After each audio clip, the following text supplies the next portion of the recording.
Nous avons tout d'abord une solution de process mining qui va permettre de travailler sur l'angle process et de s'assurer de plusieurs choses. La première, c'est de la bonne connaissance et de la compréhension des processus existants.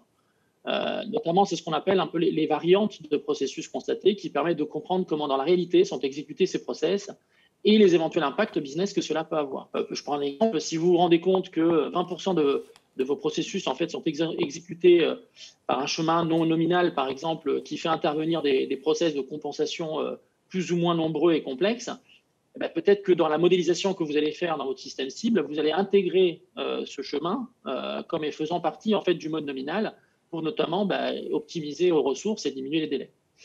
Le deuxième sujet, c'est l'identification des écarts par rapport à la cible que l'on souhaite obtenir. Donc, une fois qu'on définit en fait une cible, eh ben, on veut s'assurer, en fait, on veut identifier le plus rapidement possible quels sont les écarts par rapport à l'existant. Et puis le troisième, et qui est très important, c'est la mesure continue de l'efficacité des nouveaux processus qui vont être implémentés sur S4HANA, ainsi que l'adoption de ces processus par les utilisateurs finaux, et donc le succès au final de l'initiative. Et donc tout ceci doit pouvoir également contribuer à sécuriser la transition des process business de l'entreprise et en tirer très rapidement de la valeur. L'intégration joue également un rôle important dans l'objectif de garantir une transition en douceur. Donc, cette fameuse continuité qu'on évoquait pour les utilisateurs finaux, il faut comprendre que cette migration peut prendre du temps et que les systèmes SAP ECC existants ne vont pas pouvoir être débranchés du jour au lendemain.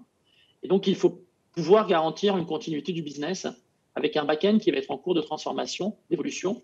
Des technologies comme type data virtualisation permettent également de répondre à des problématiques de continuité de service, en particulier sur l'aspect en fait, exploitation et analyse des données, qu'elles soient à des fins opérationnelles ou analytiques. Donc, en créant des data marts virtuels au-dessus des systèmes SAP et non SAP existants, on va permettre en fait d'organiser la migration sous-jacente à son rythme, en débranchant petit à petit les sources qui sont présentes et en les remplaçant par les nouvelles données migrées dans SAP S/4HANA ou vers un autre applicatif que vous auriez choisi pour compléter votre transition vers S/4HANA.